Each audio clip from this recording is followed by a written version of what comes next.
एक simple wire लेते हैं, यह कॉपर या एल्यूमिनियम या सिल्वर में से किसी का भी हो सकता है। इस वायर से 5 वोल्ट बैटरी को कनेक्ट कर देंगे और एक बल्ब भी। जब हम स्विच को ऑन करेंगे तो बल्ब ऑन हो जाएगा और करंट फ्लो होने लगेगा। जो यहाँ पर करंट फ्लो हो रहा है वायर में, बेसिकली यहाँ पर इलेक्ट्रॉन फ्लो कर रहे हैं वायर के थ्रू, और फ्लो ऑफ इलेक्ट्रॉन को ही करंट बोलते हैं। अब मान के चलो इस वायर को बीच में से कट कर देते हैं तो इलेक्ट्रॉन को फ्लो करने के लिए कोई रास्ता नहीं मिलेगा, जिसका मतलब है कोई भी करंट फ्लो नहीं होगा। इसलिए हमेशा ध्यान रखो, जब हम करंट चेक करते हैं मल्टीमीटर से तो करंट तभी चेक किया जा सकता है जब कोई लोड कनेक्टेड हो, सर्किट ओपन होगा तो करंट फ्लो नहीं हो सकता। अब जो करंट वायर से फ्लो हो रहा है सेम वही करंट मल्टीमीटर से फ्लो होगा, तभी मल्टीमीटर करंट बता पाएगा कि कितना करंट फ्लो हो रहा है। इसलिए मल्टीमीटर को भी सीरीज में कनेक्ट करते हैं वायर के साथ में, तो मल्टीमीटर इलेक्ट्रॉन के फ्लो को चेक करता है और हमें करंट की इंफॉर्मेशन देता है। और जिस डिवाइस से करंट चेक किया जाता है उसको एमीटर बोलते हैं और एम्पियर करंट की यूनिट होती है। लेकिन यह मल्टीमीटर बहुत सारे मीटर का अकेला ही काम परफॉर्म कर देता है। अब यहाँ पर जो बैटरी लगी है इस पर हमेशा वोल्टेज लिखा रहता है। वोल्टेज एक इलेक्ट्रिकल प्रेशर होता है जो करंट को फोर्स लगाता है आगे बढ़ने के लिए। यदि हम मल्टीमीटर को डायरेक्ट प्लग में लगा देते हैं तो वह हमें वोल्टेज बता देगा, जिसका मतलब है वोल्टमीटर हमेशा पैरेलल में कनेक्ट किया जाता है। जो फेज वायर होता है उसके पास में 220 वोल्ट होता है और न्यूट्रल वायर के पास में 0 वोल्ट होता है जब तक लोड कनेक्ट ना किया जाए। न्यूट्रल वायर सिर्फ फेज वायर से जो 220 वोल्ट आ रहे हैं उनको वापस रिटर्न पाथ प्रोवाइड करवाता है। तो जब तक स्विच बंद है और आप न्यूट्रल वायर को हाथ से टच भी कर लेते हो तो आपको करंट नहीं लगेगा। जब मल्टीमीटर को इन दोनों वायर को टच किया जाएगा तो मल्टीमीटर इन दोनों वायर के बीच में जो वोल्टेज डिफरेंस है उसको हमें शो करेगा। रेजिस्टेंस ठीक जिस तरीके से फ्रिक्शन काम करता है उसी तरीके से करंट के लिए फ्रिक्शन का काम रेजिस्टेंस करता है, जिसका सिर्फ एक ही काम होता है, पावर को लॉस करना। अब हर मेटल का रेजिस्टेंस होता है, कुछ का कम कुछ का ज्यादा। इसलिए हमारे घरों में जो मेन वायरिंग होती है उसमें कॉपर वायर को काम में लिया जाता है, क्योंकि उसका रेजिस्टेंस कम होता है, जिसकी वजह से वह गर्म कम होगा और गर्म कम होगा तो वह ज्यादा लोड उठा पाएगा। अब रेजिस्टेंस के भी कुछ भाई बहन होते हैं जिनको इम्पीडेंस, एडमिटेंस, रिएक्टेंस बोलते हैं। यह भी पावर लॉस ही करते हैं लेकिन अलग अलग तरीके से। अब वोल्टेज, करंट और रेजिस्टेंस से मिलकर एक बहुत ही फेमस ओम का नियम बनता है, जिसको शॉर्ट में voltage is equal to current into resistance बोलते हैं। अब मानकर चलो एक सर्किट है जिसमें बहुत सारे बल्ब सीरीज में कनेक्टेड है। यदि कहीं से भी वायर टूट गया तो सभी के सभी बल्ब बंद हो जाएंगे, क्योंकि करंट इस पॉइंट से आगे फ्लो होगा ही नहीं। तो क्या हम कह सकते हैं कि जब कनेक्शन सीरीज में कनेक्टेड होता है तो करंट जितनी भी डिवाइसेस लगी है उनके पास सेम होता है। और दूसरी सबसे बड़ी बात, जैसे 5 वोल्ट इन चारों बल्ब के सामने अपीयर हो रहा है तो हर बल्ब को 1.25 वोल्ट मिलेगा। अब वोल्टेज डिवाइड हो गया, जिसका मतलब है चारों बल्ब कमजोर जलेंगे।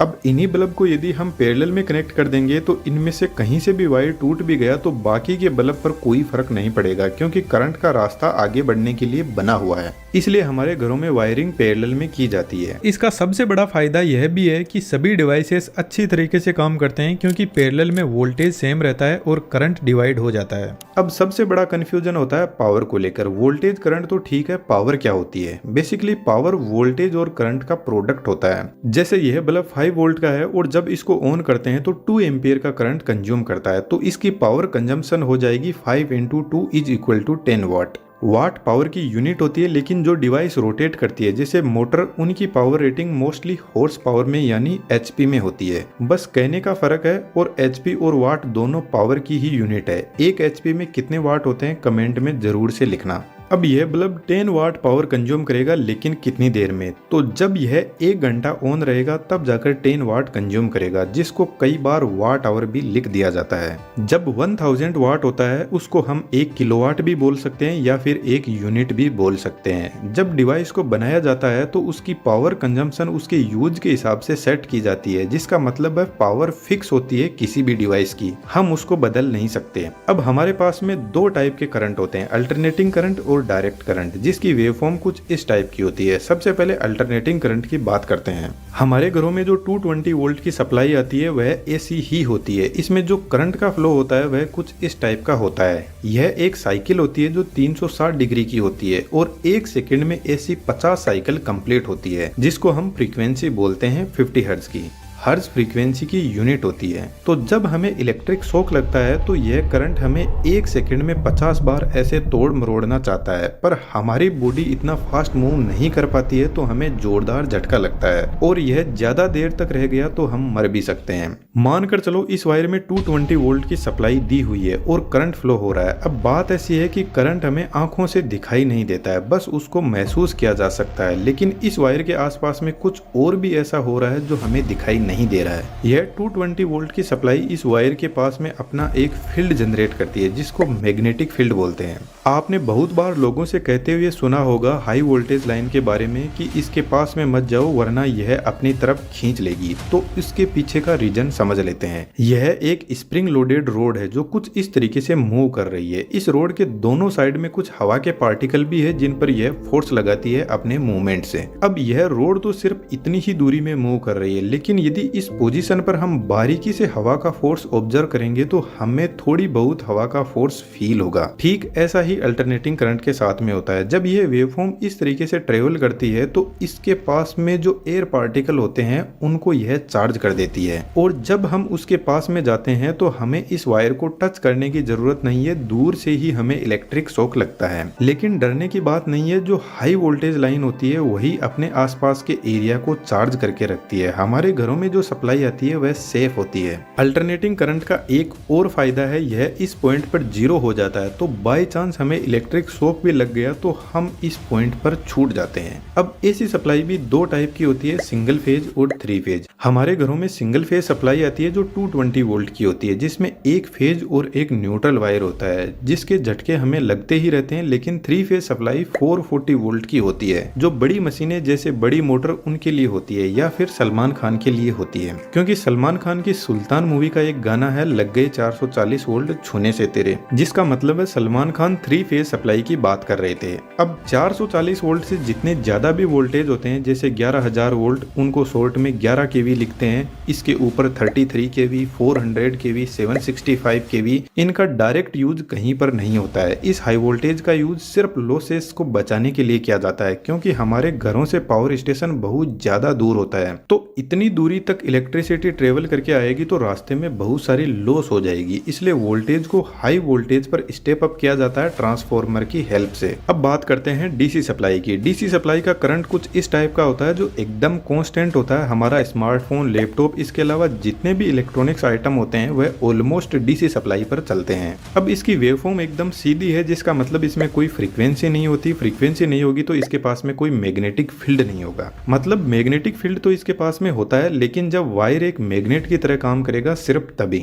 डीसी करंट को बैटरी में स्टोर किया जा सकता है लेकिन एसी करंट को नहीं। लेकिन एसी को डीसी में या फिर रिवर्स भी किया जा सकता है। एक छोटा सा आपके लिए क्वेश्चन है, जो डिवाइस एसी को डीसी में बदलती है उसको क्या बोलते हैं, कमेंट में जरूर से लिखना। डीसी करंट एसी से बहुत ज्यादा पावरफुल होता है। यदि डीसी का शॉक लग गया तो छूटने के कम चांस रहते हैं और मरने के ज्यादा। लेकिन चिंता की बात नहीं है, 12 वोल्ट डीसी जो बैटरी में होता है वह इतना खतरनाक नहीं होता है। 50 वोल्ट से ज्यादा यदि कोई डीसी करंट है तो वह बहुत ज्यादा पावरफुल है, हमें बहुत नुकसान पहुंचा सकता है। 12 वोल्ट डीसी भी बहुत पावरफुल होता है। यदि आपने गाड़ियों में 12 वोल्ट की बैटरी से जो केबल लगी हुई है उसकी साइज देखोगे तो आपको पता चलेगा कि यह कितना पावरफुल करंट है। डे बाय डे पॉपुलेशन बढ़ रही है तो पावर कंजम्पशन भी बढ़ रही है, इसलिए बिजली कंपनियां डिमांड के हिसाब से नए नए जनरेटर अपने पावर प्लांट में इंस्टॉल करती रहती है। पावर जनरेशन को बढ़ाने के लिए हम इलेक्ट्रिसिटी के एंड कंज्यूमर है, लेकिन इलेक्ट्रिसिटी जनरेशन से लेकर हमारे घर तक पहुंचने का जो सफर है वह बहुत ही कॉम्प्लिकेटेड और लॉन्ग है, क्योंकि इलेक्ट्रिसिटी लापरवाही बिल्कुल भी बर्दाश्त नहीं करती। यदि कहीं पर भी बीच में गलती हुई तो उसकी सजा भी तुरंत मिल ही जाती है। अब दोस्तों, एक होता है एनिमेशन और एक होता है एडवांस 3D एनिमेशन, जिसमें हर एक चीज को इस लेवल पर सीखा जाता है कि उसके बाद में यदि कोई नई चीज आती है तो आप अपने खुद के दिमाग से उसको क्रिएट कर पाओगे। और हमने एडवांस 3D एनिमेशन का कोर्स बनाया है जिसमें आपको हम इस लेवल का एनिमेशन सिखाते हैं कि कोर्स कंप्लीट होने के बाद आपके पास में मल्टीपल सेक्टर होंगे अर्निंग के लिए। डिटेल्स डिस्क्रिप्शन में अवेलेबल है। अब थोड़ा और आगे बढ़ते हैं। ओम का नियम कहता है कि जब किसी कंडक्टर से करंट फ्लो करता है तो वह करंट डायरेक्ट वोल्टेज के प्रपोजन में होगा, लेकिन कंडक्टर का टेम्परेचर कांस्टेंट होना चाहिए। तो according to Ohm's law voltage is equal to current into resistance होता है, यानी वोल्टेज करंट के बराबर तो है लेकिन जो रेजिस्टेंस रेजिस्टेंस है वह कांस्टेंट होना चाहिए। फॉर एग्जांपल 10 वोल्ट है, 5 एम्पियर का करंट है और रेजिस्टेंस 2 ओम मान लेते हैं, तो यह 2 ओम फिक्स होना चाहिए और इसके बाद हम जैसे जैसे वोल्टेज बढ़ाएंगे तो करंट भी बढ़ता जाएगा। लेकिन प्रैक्टिकली क्या ऐसा पॉसिबल है? बिल्कुल भी नहीं। आप इस इमेज से पता लगा सकते हो कि एक्चुअल में रेजिस्टेंस करता क्या है, और जब रेजिस्टेंस करंट को आगे नहीं बढ़ने देगा तो करंट को गुस्सा आएगा और गुस्से में जिस तरीके से इंसान गर्म होता है वैसे ही करंट वायर के टेम्परेचर को बढ़ा देगा। लेकिन रेजिस्टेंस ढीठ किस्म का इंसान है, कितना ही टेम्परेचर बढ़ा दे लेकिन यह पीछे नहीं हटने वाला। बस हमें इससे बचने के अलग ही रास्ते निकालने पड़ते हैं। तो हम एक ऐसी मेटल यूज में लेते हैं जिससे रेजिस्टेंस कम हो और कंडक्टिविटी ज्यादा हो, जैसे कॉपर वायर। लेकिन ट्रांसमिशन लाइन बहुत ज्यादा लॉन्ग होती है, वहां पर कॉपर वायर बहुत ज्यादा कॉस्टली भी पड़ता है और इलेक्ट्रिसिटी ना रही तो लोग वायर ही काट के ले जाएंगे।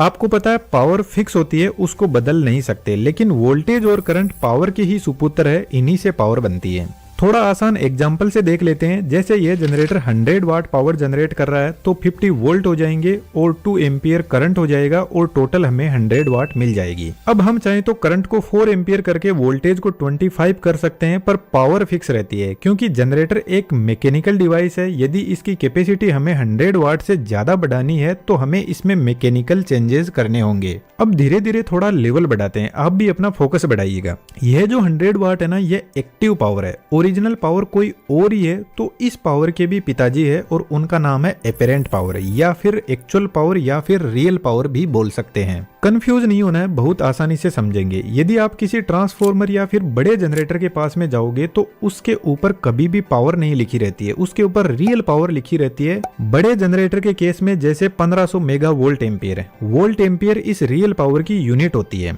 अब इस रियल पावर के 2 सुपुत्र है, एक का नाम है एक्टिव पावर और दूसरे का नाम है रिएक्टिव पावर। पहले एक्टिव पावर के बारे में थोड़ा जानते हैं। यदि हम पुराने जमाने में चले और आपने इस टाइप का बल्ब देखा हो फिलामेंट वाला, इस बल्ब के यदि आप पास जाओगे तो जब ये ऑन होता है तो गर्म हो जाता है। या फिर आपने ऐसी मर्क्यूरी देखी होगी जो बहुत ज्यादा गर्म हो जाती है ऑन करने पर। अभी कुछ टाइम पहले मैंने आपको इमेज दिखाई थी जिसमें मैंने बताया था कि रेजिस्टेंस कुछ ऐसे कर्मकांड करता है जिसकी वजह से वायर का टेम्परेचर बढ़ा देता है। तो यार इस बल्ब में एक्चुअल में रेजिस्टेंस ही होता है जो टेम्परेचर बढ़ाकर हीट जनरेट कर रहा है और उस हीट को लाइट एनर्जी में बदल रहा है।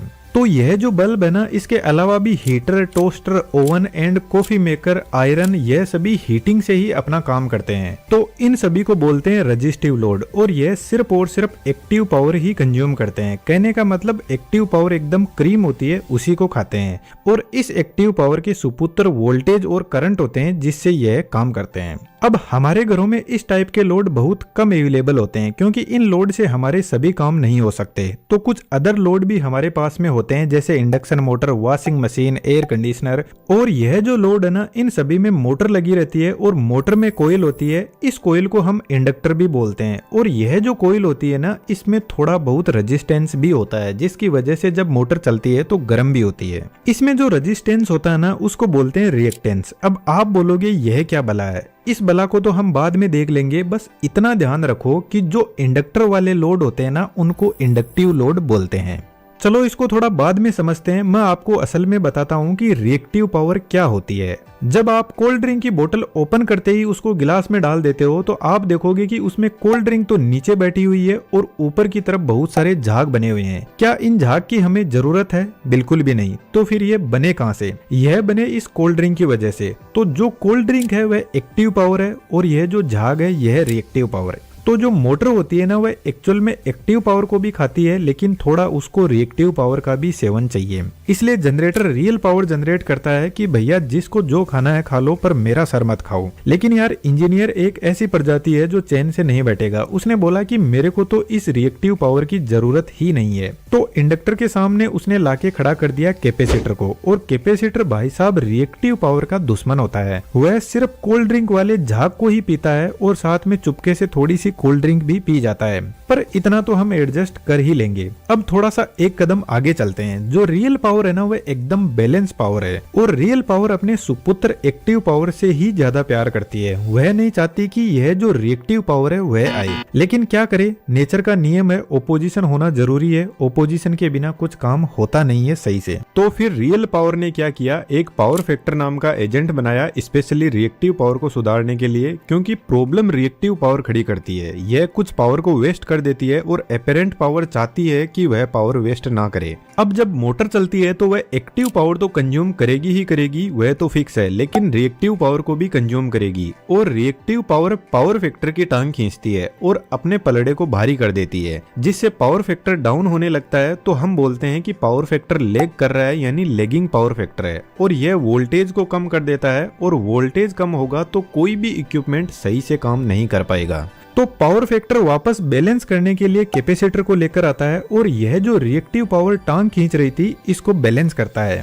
अब मैं आपको रियल गेम बताता हूँ। बड़ी बड़ी जो इंडस्ट्रीज होती है या हमारे घर की ही बात कर ले तो 90% लोड इंडक्टिव ही होते हैं। तो हमारे घर वाले लोड से तो जनरेटर को कोई खास फर्क पड़ेगा नहीं, लेकिन बड़ी इंडस्ट्री में इंडक्टिव लोड पावर फैक्टर को बहुत ज्यादा दबा है, यानी लैग कर देता है। तो जो इंडस्ट्रियल एरिया होता है उस बैंक इंस्टॉल करते हैं। यदि आप ध्यान से देखोगे तो आपको कहीं ना कहीं ये खंबे पर लगी हुई दिख जाएगी। बेसिकली उसका काम यही है कि जो इंडस्ट्री पावर फैक्टर को ज्यादा लैग कर रही है उसको बैलेंस करे, ताकि जो जनरेटर है उस पर ज्यादा लोड ना पड़े और वोल्टेज को भी बैलेंस किया जा सके। या फिर ऐसा भी किया जा सकता है, जो जीएसएस होता है वहीं पर कैपेसिटर बैंक को इंस्टॉल कर दिया जाता है। अब यह कैपेसिटर बैंक कोई बहुत अच्छी चीज नहीं है। रेगुलरली पावर फैक्टर चेक किया जाता है और जरूरत न पड़ने पर इसको हटा दिया जाता है लोड से, क्योंकि कैपेसिटर पावर फैक्टर को पहले तो लेगिंग से यूनिटी पर लेकर आता है और फिर यूनिटी से लीडिंग साइड में लेकर चला जाता है। और leading power factor over voltage generate करता है, जिससे जनरेटर हो या मोटर हो उसमें टेम्परेचर बढ़ जाता है और वह जल जाते हैं। अब मैं आपको मेरे कॉलेज टाइम का एक जबरदस्त किस्सा बताता हूँ। हमारा जो लैंडलॉर्ड था उसको ऐसा लगने लगा कि हमने मीटर के साथ में टेम्परिंग कर दी है और वह सही से इलेक्ट्रिसिटी कंजम्पशन नहीं दिखा रहा है। तो उनका लड़का जूनियर इंजीनियर था, हमको बता रहा था कि मैं पावर फैक्टर निकाल लूंगा और पता करूंगा कि आपने कितनी इलेक्ट्रिसिटी कंज्यूम की है। अब उनको तो हमने नहीं बोला, लेकिन मन ही मन हम सोच रहे थे कि बेटा हम दिन भर पावर फैक्टर ही निकालते हैं। तो यह मैं आपको इसलिए बता रहा हूँ क्योंकि यदि हम रिएक्टिव पावर को जीरो कर दे और पावर फैक्टर को बैलेंस कर दे तो हमारी इलेक्ट्रिसिटी का कंजम्पशन काफी कम हो जाएगा। क्योंकि हमारे घर के सामने जो मीटर लगा रहता है वह रियल पावर मेजर करता है, और यदि हमारे पास में यह जो मोटर है इसमें हम रिएक्टिव पावर को जीरो कर दे तो अब सिर्फ एक्टिव पावर बचेगी, जिससे हमारा इलेक्ट्रिसिटी का कंजम्पशन भी कम हो जाएगा। अच्छा, जो कैपेसिटर वाले लोड होते हैं उनको कैपेसिटिव लोड बोलते हैं, लेकिन एक्चुअल में कैपेसिटिव लोड ना के बराबर होते हैं। बस ये सिर्फ रिएक्टिव पावर को बैलेंस करने के लिए आते हैं। जो पावर ट्रांसमिशन लाइन होती है जो बहुत दूरी तक जाती है, उनको यदि आप ध्यान से देखोगे तो यह एक कैपेसिटर का ही काम करती है। वायर जो होता है वह पॉजिटिव का काम करेगा और जो ग्राउंड है वह नेगेटिव का। अब इस लाइन का वोल्टेज एक्सट्रीमली हाई वोल्टेज है, तो जो बीच का एरिया है वह धीरे धीरे चार्ज होने लगेगा और एक कैपेसिटर की तरह काम करने लग जाएगा, जिस वजह से रिसीविंग साइड है वहां पे वोल्टेज सेंडिंग साइड से बहुत ज्यादा हो जाएगा, जिसकी वजह से वोल्टेज रेगुलेशन की प्रॉब्लम होती है। तो लॉन्ग ट्रांसमिशन लाइन में कैपेसिटिव इंटरफेरेंस को बैलेंस करने के लिए ट्रांसमिशन लाइन में शंट रिएक्टर लगाए जाते हैं। यह देखने में सेम टू सेम ट्रांसफॉर्मर जैसे ही होते हैं, लेकिन यह कैपेसिटिव इफेक्ट को बैलेंस करते हैं। तो कहने का मतलब यदि इंडक्टिव इफेक्ट ज्यादा है तो कैपेसिटिव उसको बैलेंस करेगा, और कैपेसिटिव ज्यादा है तो इंडक्टिव उसको बैलेंस करेगा। और जो प्योर रजिस्टिव लोड होते हैं वह एकदम यूनिटी पावर फैक्टर पे काम करते हैं। वह ना ही तो पावर फैक्टर को लैग करते हैं ना ही लीड करते हैं। मेरे ख्याल से इतना बेसिक नॉलेज इंजीनियरिंग फील्ड से जो नहीं भी है उनको भी होना चाहिए, क्योंकि इलेक्ट्रिसिटी से हमारा बहुत क्लोज रिलेशन है। वीडियो को लाइक जरूर से कीजिएगा, आपके डाउट कमेंट में जरूर से लिखना, मैं आपके हर वैल्यूएबल कमेंट का रिप्लाई करूंगा। Thank you.